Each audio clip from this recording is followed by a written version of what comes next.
खजाना। बलियापुर नामक गांव में स्वर्णी नाम की औरत रहा करती थी। उनके दोनों बेटे शहर में जाकर काम करा करते थे। बड़ी बहू का नाम प्रतिभा और छोटी बहू का नाम सुनैना था। स्वर्णी और प्रतिभा हमेशा सुनैना को तंग किया करती थी, क्योंकि उनके छोटे बेटे ने सुनैना से शादी अपनी पसंद से की थी और सुनैना एक साधारण परिवार से भी थी। एक बार बड़ी बहू के हाथ से सास का चश्मा टूट गया। प्रतिभा, ये क्या कर दिया मैंने? ये तो माँ जी कल ही बनवा कर लाई थी। उनको पता चलेगा तो बहुत गुस्सा होंगी। क्या करूँ? प्रतिभा बाहर काम कर रही सुनैना के पास गई और कहा। प्रतिभा ने कहा, सुनैना सुनो, माँ जी के कमरे से झूठे बर्तन ले आओ। सुनैना जैसे ही माँ जी के कमरे में गई तो उसने देखा कि चश्मा नीचे टूटा हुआ है। उसने चश्मा उठाया ही था, तब तक प्रतिभा माँ जी को लेकर वहाँ पहुँच गई। प्रतिभा ने कहा, हे भगवान, माँ जी का चश्मा तोड़ दिया। माँ जी कल ही इसे बनवा कर लाई थी। ये क्या किया तूने सुनैना?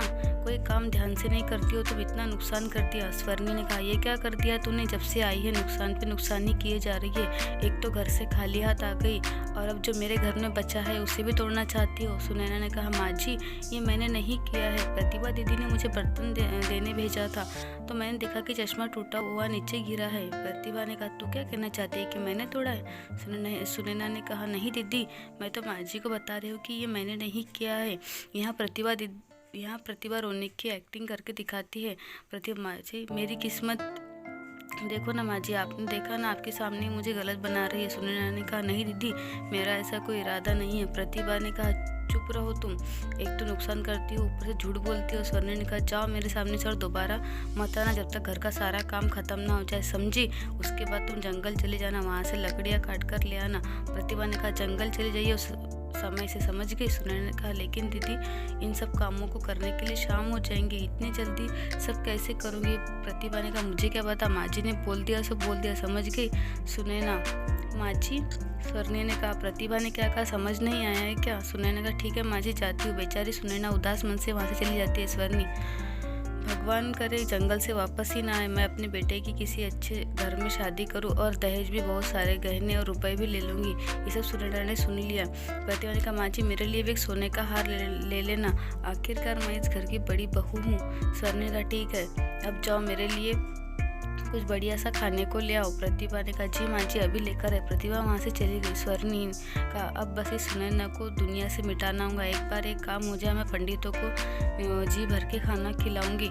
सुनैना काम करते करते रोने लगी। सुनैना ने कहा, मैं ऐसा क्या करूँ जिससे माँ जी मेरे बारे में ये सब सोचना बंद कर दे। हे भगवान, मुझ पर अपनी कृपा करो, ये सब मैं बहुत ज़्यादा दिन तक सह नहीं पाऊंगी। सारा काम करने के बाद सुनैना अपने साथ खाने के लिए 4 रोटी और थोड़ी सब्जी बांधकर जंगल ले गई। सुनैना जंगल में लकड़ी काटने लगती है। उसने लकड़ी का एक गट्ठा बनाया और छाँव में बैठ गई। तब उसके थैले से रोटी का डब्बा नीचे गिर गया। सुनैना ने कहा, अरे मैं तो खाना ही भूल गई। लोग काम भूल जाते हैं और मैं आके खाना ही भूल गई। क्या करूँ अपना? बस जल्दी से घर चली जाती हूँ। क्या इसे खाऊँ या नहीं? ऐसा करती हूँ, खा ही लेती हूँ। वैसे भी सुबह से कुछ खाया नहीं है और रात को खाना भी बनाना पड़ेगा। सुनैना ने बैठकर खाना खाने वाली थी, तभी वहाँ पर एक बकरी उसके सामने आकर बैठ जाती है। सुनैना, तुझे भूख लगी है, आजा तू भी खा ले। वह एक रोटी बकरी को दे देती है। फिर बकरी फिर भी नहीं जाती। इसके बाद वो और एक रोटी दे देती है और इस बार बकरी चली जाती है। सुनने लगता है इसके नसीब में रोटी खाना लिखा था। चलो इस बेजुबान के पेट में कुछ तो गया।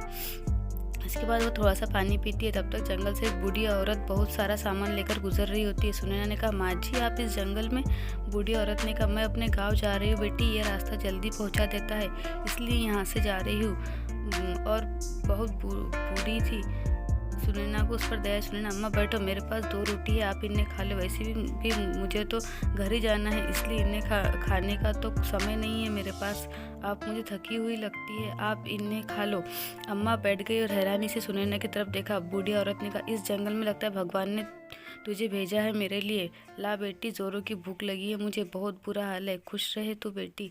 सुनैना ने रोटी सब्जी अम्मा को दे दी और अम्मा ने बड़े चाव से रोटी सब्जी खा ली। बूढ़ी औरत, बेटी एक बात ध्यान से सुन, तेरे जीवन में कभी कोई मुसीबत आए तो बस अपने पूर्वजों और भगवान को सच्चे दिल से याद करना। उसके बाद सामने मुसीबत पर लाल कपड़ा और धूप बत्ती जलाकर हाथ जोड़ लेना, सब ठीक हो जाएगा। सुनैना ने अम्मा को धन्यवाद कहा। धन्यवाद अम्मा, बड़ों आपकी कृपा से ही घर परिवार फलता फूलता है। कभी बलियापुर गांव में आना हुआ तो किसी से भी पूछ लेना मेरी माँ जी का नाम, उनका नाम स्वर्णी देवी है, तो आपको बता देंगे मेरे घर का पता। कभी आना हुआ तो हमसे मिल के ज़रूर जाना। बूढ़ी औरत ने कहा ज़रूर बेटा, कभी मौका मिले तो ज़रूर आऊँगी। अब बेटी तू जल्दी घर जा, ये जंगल तेरे लिए सुरक्षित नहीं है। सुनैना ने कहा ठीक है अम्मा, आप भी जल्दी घर जाओ। बूढ़ी औरत ने कहा हाँ बेटी, कभी भी डर लगे तो अपने पूर्वजों को याद करना, पितर हमेशा अपने वंशजों की रक्षा करते हैं। सुनैना ने कहा जी अम्मा। सुनैना घर पहुंचती है, उसके बाद रात के लिए खाना बनाने लग जाती है। खाना बनाकर सबको खिलाया और उसके बाद सब सो गए। अचानक पूरा घर हिलने लगा। अचानक एक कमरे से बहुत तेज आवाज़ें आने लगी। सब लोग डर गए। कुछ देर बाद सब एकदम शांत हो गया। प्रतिभा ने कहा माँ जी ये क्या था, ये कैसी आवाज़ थी? स्वर्णी ने कहा रुक मैं देखती हूँ। स्वर्णी ने कहा सुनैना जा तू देख क्या है वहाँ। सुनैना माँ जी मुझे डर लग रहा है। स्वर्णी ने कहा जाती है या नहीं। इसके बाद सुनैना कमरे में देखने चली गई, वहाँ कोई नहीं था। सुनैना ने कहा माँ जी यहाँ कुछ भी नहीं है। स्वर्णी ने कहा ऐसा कैसे हो सकता है, इतनी भयंकर आवाज़ भला किसकी हो सकती है? प्रतिभा ने कहा मुझे लगता है कोई जानवर खिड़की से घुस गया है, मैं कहती थी ना वहाँ जालियाँ लगा लो। स्वर्णी ने कहा चलो अब सो जाओ, चलो अब जाओ सब सो जाओ। अगले दिन स्वर्णी सुनैना सुन वो कपड़े रखे धो देना और घर की सारी चादरें भी धोनी है और हाँ पर्दे भी, समझी गई? सुनैना ने कहा जी माँ जी। तब तक वहाँ उनकी पड़ोसन शारदा आ गई। शारदा ने कहा प्रणाम अम्मा, कैसी हो आप? स्वर्णी ने कहा आओ बेटी तुम कैसी हो, हमारा तो जैसे तैसे वक्त निकल रहा है। शारदा मैं ठीक हूँ अम्मा, आपसे वो शहद लेने के लिए आई हूँ, कुछ दिन पहले आपसे मंगवाया था ना। स्वर्णी ने कहा अरे हाँ मैं तो भूल ही गई, क्या करूँ बेटी उम्र हो गई है ना, रुक लाती हूँ। स्वर्णी जैसे अंदर गई, शारदा तुरंत सुनैना के पास जाकर बोली। शारदा ने कहा सुनैना तो दुखी नहीं होती इन बुढ़िया के ऐसे बर्ताव से, जीना मुश्किल किया हुआ है तेरा, इसने कहती हूँ तो अपने मायके वालों को बता देना। सुनैना ने कहा नहीं बहन, मेरे माता पिता गरीब है, उन्हें मैं थोड़ा और पीड़ा नहीं दे सकती, मुझे परेशान देखो दुखी हो जाएंगे। शारदा ने कहा तेरे लिए मुझे बहुत दुख होता है। सुनैना ने कहा तुम मेरी चिंता मत करो, वो जैसी भी है मेरी सास है, गुस्सा करती है पर दिल की अच्छी है। शारदा ने कहा तू बहुत भोली है रे, मैं तो बस तेरे लिए प्रार्थना ही कर सकती हूँ कि एक दिन तेरा जीवन सुधर जाए, तो परेशान मत होना। सुनैना ने कहा ये सब मेरा परिवार है और परिवार में ये सब चलता ही रहता है। तब तक अचानक माँ जी आ गई। स्वर्णी ने कहा ले शारदा अपना शहद। शारदा ने कहा धन्यवाद अम्मा, अच्छा चलती हूँ। उसने सुनैना की तरफ देखा और चली गई। सुनैना ने अपना सारा काम किया, पहले कपड़े फिर घर की सफाई, आंगन की सफाई। रात के समय स्वर्णी अरे ओ सुनैना खाना बना या नहीं? सुनैना ने कहा बन गया माँ जी, आप हाथ धो लीजिए अभी लगा देती हूँ। स्वर्णी ने कहा रख जल्दी, भूख लगी है मुझे बहुत। सुनैना ने कहा अभी रखती हूँ माँ जी। स्वर्णी खाना खाते खाते कहती छी छी तू कैसा खाना बनाती है तू, ऐसा खाना तो जानवर भी न खाए। सुनैना ने कहा माँ जी आगे से ध्यान रखूंगी। सास और प्रतिभा ने सारा खाना खा लिया और जानबूझकर बाकी रोटियां और सब्जी छुपा दी। स्वर्णी ने कहा और रोटी। सुनैना ने कहा माँ जी रोटियां खत्म हो गई है। स्वर्णी ने कहा इस घर में तो पेट भर के खाना भी नहीं मिलता, जीना दूभर हो गया, जा बर्तन ले जा। स्वर्णी ने प्रतिभा को खाना दिया। प्रतिभा ने तुरंत वो खाना गाय को खिला दिया और वापस वहाँ बैठ गई। प्रतिभा ने कहा चलिए माँ जी कल शादी में भी जाना है, सो जाते हैं। सबने खाना खाया, किसी ने सुनैना को खाने के लिए नहीं पूछा। फिर सुनैना ने बर्तन धोए। आधी रात को अचानक आवाज़ आने लगी, सब बाहर आए। प्रतिभा ने कहा माँ जी फिर से यही आवाज़? स्वर्णी ने कहा यह आवाज़ तो कल से भी ज़्यादा है। प्रतिभा ने कहा माँ जी इस सुनैना को वहाँ भेज देते हैं, आप कमरा बंद कर देना। स्वर्णी ने कहा अगर वहाँ कोई जानवर होगा तो इसे खा जाएगा। सुनैना जाके देख कौन है वहाँ पे। सुनैना ने कहा नहीं माँ जी मुझे डर लग रहा है। स्वर्णी ने कहा जाती है या मारूं? सुनैना जैसे ही कमरे में गई, प्रतिभा ने दरवाज़ा बंद कर दिया। सुनैना ने कहा माँ जी दरवाज़ा खोलिए, आप मेरे साथ ये क्यों कर रही है? माँ जी मुझे डर लग रहा है। स्वर्णी ने कहा ये सब मेरे बेटे की ज़िंदगी में आने से पहले सोचना चाहिए था, अब भुगत। और दोनों हंसने लगी। सुनैना ने कहा माँ जी यहाँ सांप है, सांप। सुनैना जाकर कोने में छुप गई। सुनैना को अचानक अम्मा की बात याद आई। सुनैना ने तुरंत अपने पूर्वजों को याद किया।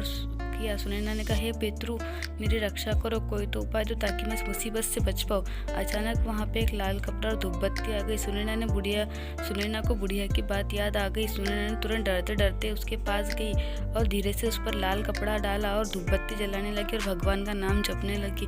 सुनैना ने कहा हे ईश्वर मेरी रक्षा करो मेरी। प्रतिभा ने कहा माँ जी चलिए, लगता है वो मर गई, जानवर उन्हें उसे अभी तक तो खा भी चुका हूँ, कल इसके कमरे को खोलेंगे। स्वर्णिन ने कहा ठीक है, भगवान करे इस बार मुसीबत टल जाए। अगले दिन प्रतिभा ने कमरा खोला। सुनैना एक जगह पर लेटी हुई थी। प्रतिभा चिल्लाई। स्वर्णिन ने कहा क्या हुआ, कहीं भूत देख लिया क्या? स्वर्णिन जैसे ही कमरे में आई उसने देखा कि चारों तरफ सोना ही सोना बिखरा हुआ है। स्वर्णिन ने कहा हमारी तो किस्मत ही खुल गई प्रतिभा। प्रतिभा ने कहा हाँ माँ जी, एक साथ 2 मुसीबत टल गई, पहली वो मुसीबत और दूसरी गरीबी। आज से हम ऐशो आराम की ज़िंदगी जिएंगे। माँ जी देखिए इतना सारा सोना, इससे तो हमारी कई पीढ़ियाँ मज़े से अपना जीवन बिता सकेंगी। प्रतिभा जैसे ही सोने का एक गहना उठाती है। प्रतिभा कितना सुंदर है ना माँ जी, मेरे गले में बहुत अच्छा लगेगा। ठीक कहा ना मैंने? तब तक अचानक प्रतिभा को ज़ोर से करंट लगने लगा और माँ जी को सांप पकड़ लेता है। माँ जी चिल्लाने लगती है। चिल्लाने की वजह से सुनैना उठ जाती है। उस समय वहाँ अम्मा प्रकट हो जाती है। बूढ़ी औरत ने कहा ये सब केवल सुनैना कहा, इस खजाने में किसी ने बुरी नज़र डाली तो उसे नहीं छोड़ूंगी मैं। प्रतिभा ने वो हार फेंक दिया।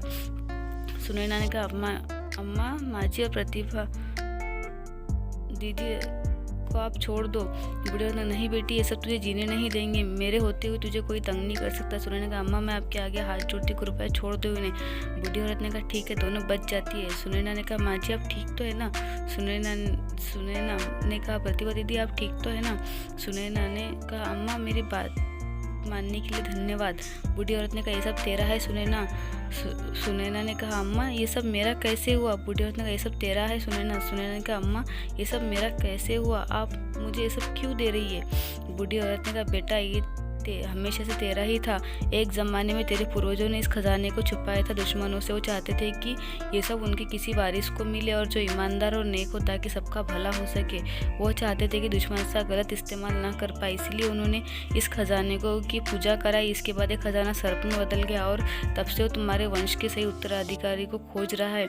तुमने जिस बकरी को रोटी खिलाई वो असल में सर्प था, जो भेष बदल कर तुम्हारे सामने बकरी बनकर आया था, ये जानने के लिए कि तुम वही सही उत्तराधिकारी हो क्या नहीं। बेटी तू बहुत भोली है, सब याद रखना ये खजाना सिर्फ तुम्हारा है, ये कोई मामूली खजाना नहीं, मंत्रों द्वारा सिद्ध किया गया खजाना। याद रखना इस खजाने की सुरक्षा स्वयं सर्पदेव करते हैं, इसीलिए सुनैना तुम इसके खो जाने की चिंता मत करना, ये हमेशा तुम्हारे पास रहेगा, तुम्हारा कल्याण हो। सुनैना माँ जी ये सब आपका है, इसका जो कुछ करना है वो आपकी मर्जी से होगा। स्वर्णी ने कहा बेटा मैंने हमेशा तेरे साथ बुरा किया, तू चाहती तो इतना सारा धन पाके हमें घर से बाहर निकाल सकती थी, पर तूने ये सब मुझे दे रही क्यों? सुनैना ने कहा माँ जी मैं हमेशा चुप रहती थी ताकि एक दिन आप मेरे प्यार को समझ सको। देखो ना आज आपको मेरा इस परिवार के प्रति प्रेम समझ आ गया, इससे ज़्यादा मुझे कुछ नहीं चाहिए। प्रतिभा ने कहा मुझे माफ़ कर दो, मैंने तुम्हें हमेशा मारना चाहा, लेकिन आज तुमने मुझे बचाकर मेरी नज़रों में अपनी इज्जत और भी बढ़ा दी है। आज से हमेशा मैं तुम्हारी बड़ी बहन बन के रहूँगी और तुम्हें कुछ नहीं होने दूंगी। स्वर्णी ने कहा सुनैना इसकी हकदार सिर्फ तू है, ये तेरी जिम्मेदारी, तुझे ही संभालनी होंगी, तेरे पूर्वजों का भरोसा है तू, इसलिए अपनी जिम्मेदारी को समझकर वहीं कर जो तू सही लगे। स्वर्णी ने कहा माँ जी मैं आपकी बात का मान रखूँगी। इसके बाद सुनैना का परिवार बहुत अमीर हो गया, तो सुनैना दान पुण्य करने लगी और हमेशा खुशी खुशी अपने परिवार के साथ रहने लगी। इस तरह सब ठीक होगा। कैसे लगे आपको ये कहानी? अगर अच्छी लगे तो मेरे चैनल को सब्सक्राइब कीजिए और अपने दोस्तों में शेयर कीजिए।